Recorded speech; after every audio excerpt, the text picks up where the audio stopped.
Ahora vamos a hablar acerca de la participación política de los pueblos indígenas en América Latina. Para abordar este tema hemos invitado acá a la mesa de las 7 a.m. a Luis Eduardo Maldonado Ruiz. Él es escritor ecuatoriano, quien se encuentra en nuestro país en el contexto de la Feria Internacional del Libro Filgua 2012. Bienvenido, señor Maldonado.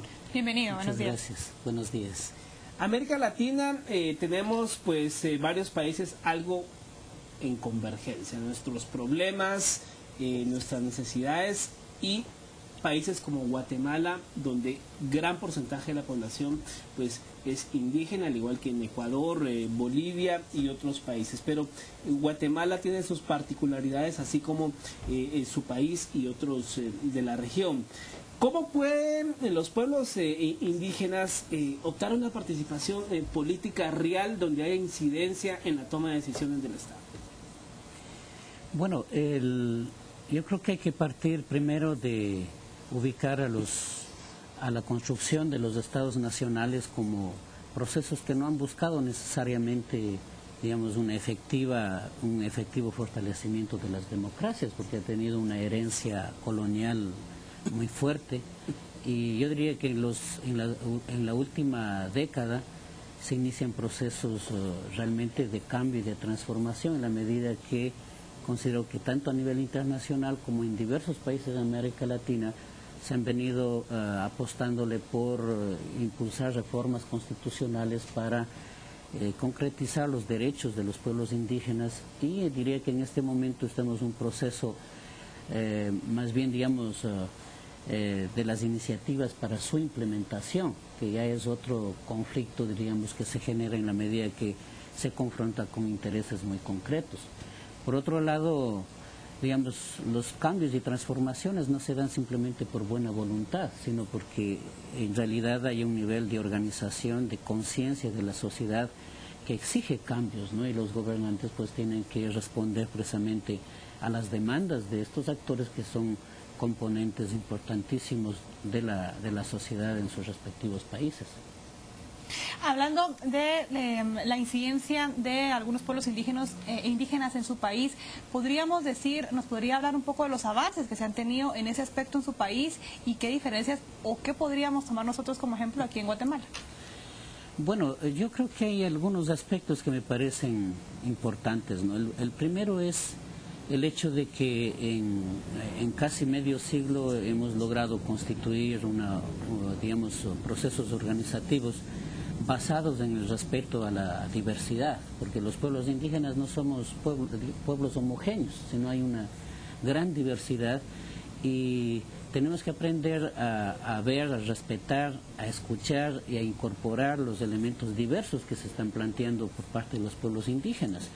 Entonces, ese proceso permite también que, en base a un proyecto político que desde los pueblos indígenas se plantea al conjunto de la sociedad, se va a generar un diálogo político, ¿no?, con los diferentes actores, y por tanto a que el movimiento indígena se pueda constituir en un verdadero actor político, porque una cosa es ser una organización gremial que demanda aspectos puntuales que son legítimos, pero en el caso de Ecuador, Bolivia particularmente, el movimiento indígena se ha planteado un proyecto político para el conjunto de la sociedad, que desde los años 90 se ha formulado en el Ecuador, que es el tema del Estado plurinacional. Otro aspecto importante, por ejemplo, es también el tema de la educación, ¿no? A mí me parece que esto es fundamental en la medida en que por un lado, la educación bilingüe intercultural no debe ser tomada simplemente como un recurso pedagógico, con la idea de que los indígenas tienen que integrarse a la nación. Yo diría que ese es un sesgo todavía colonial, porque en realidad los que más necesitan integrarse a la realidad nacional son precisamente la clase dominante, la cultura dominante, porque de todas maneras los indígenas hablan 2, 3 idiomas, ¿no? Conocen también la cultura occidental, pero de parte de la cultura dominante, ¿no es cierto?, no se conocen ni las lenguas, ni sus tradiciones, ni sus culturas. Para que podamos realmente generar digamos, un país cohesionado, sólido, con perspectiva de futuro. En realidad tenemos que partir de nuestra realidad, el conocimiento de los aportes también de los pueblos indígenas. Precisamente en ese tema de la educación, hace 2 días pobladores del departamento de Sololá, aquí en Guatemala, presentaron en la Corte Suprema de Justicia una solicitud de amparo para que en las escuelas de este departamento se enseñe educación bilingüe, español y el idioma que ellos hablan en Sololá. Guatemala tiene 23 idiomas mayas. ¿Cómo podría entonces la educación guatemalteca en un país tan carente de presupuesto en todo dar el salto a eso que usted plantea y cómo ha sido la experiencia, por ejemplo, ecuatoriana? Bueno, generalmente entendemos, digamos, la orientación del presupuesto para el tema de la educación como un gasto, cuando debemos entenderlo como una inversión, porque los efectos de la educación no son inmediatos. En nuestras sociedades más bien excluyentes, digamos, una inversión importante en educación va a tener resultados ya evidentes en 15, 20 años.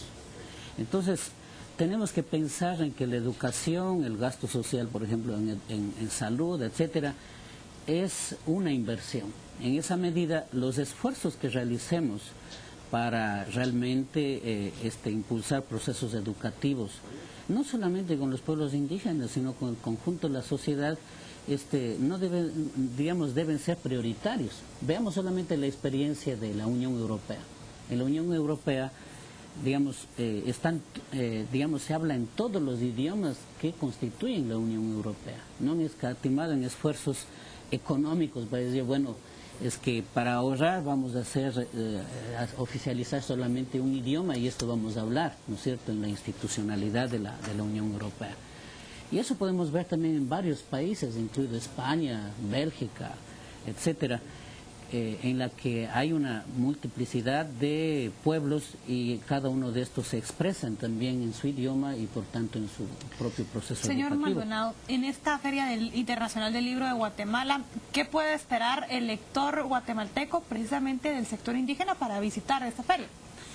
Bueno, la feria ha sido muy interesante porque veo que hay un aporte fundamental en la medida en que esta feria está planteando la cuestión con respecto a los mitos que se han venido planteando desde los pueblos indígenas con respecto a un reinicio de un ciclo, ¿no es cierto?, del calendario maya, que augura pues cambios, transformaciones importantes que se debe vivir en la sociedad. También he visto una abundante literatura, ¿no?, de producción de organizaciones, de entidades públicas y privadas relacionadas precisamente al conocimiento, la filosofía indígena. Me parece que hay una producción muy importante también para los niños. Yo he tenido, me han ofrecido, diríamos, varias de estas publicaciones y lo he estado revisando en estos días. Es que me parece muy importante que visiten, ¿no?, porque en realidad la producción literaria que tienen es muy rica y es una envidia sana, diríamos, que ustedes tengan tanto material al respecto. Nosotros hemos trabajado más en el ámbito político, pero en la producción literaria, intelectual, en realidad todavía hace falta mucho, ¿no? Pero estos son aspectos que me parecen importantes porque estos espacios que a veces han sido simplemente orientados a un nivel de intelectuales que están desligados incluso de la realidad, en esta feria se ha permitido pues que en realidad haya una presencia muy significativa de sectores que han estado excluidos. Finalmente, señor Maldonado, hay una realidad, usted hablaba de mitos, pero hay una realidad imperante, yo diría que en la mayoría de países latinoamericanos. Hablamos de la discriminación y el racismo. ¿Cómo podemos ir rompiendo esos paradigmas en sociedades pues, tan racistas como la guatemalteca? Y pues, la ecuatoriana no distará mucho de este problema. ¿Cómo se puede ir rompiendo esos paradigmas con los pequeños? Porque ya pues las personas adultas ya tienen muy cimentada su forma de pensar. ¿Cómo se podría ir rompiendo esos paradigmas?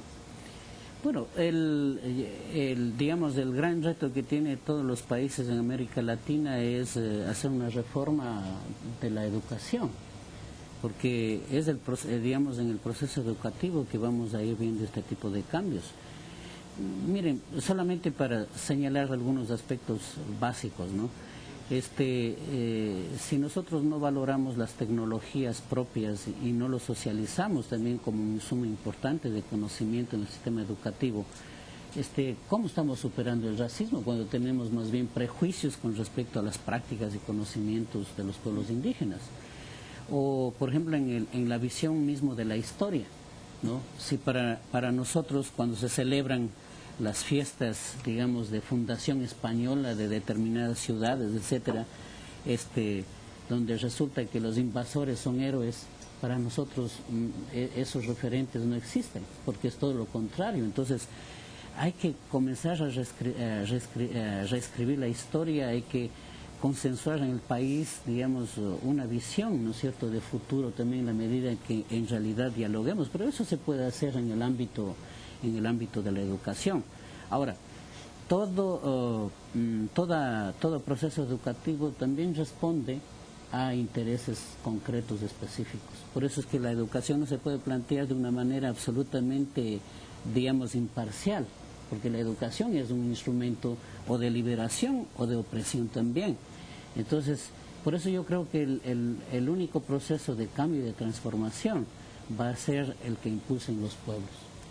Bueno, gracias a Luis Eduardo Maldonado Ruiz, escritor ecuatoriano, por haber participado con nosotros aquí en A las Ideas. Así es, platicando de las identidades y la participación política de los pueblos indígenas. Gracias por estar en sintonía con nosotros y por los comentarios que han empezado a entrar a las redes sociales de Facebook, de Twitter, de Canal Antigua, hablando precisamente de esta y la primera entrevista. Vamos a ir a la pausa comercial. Al regresar, más información.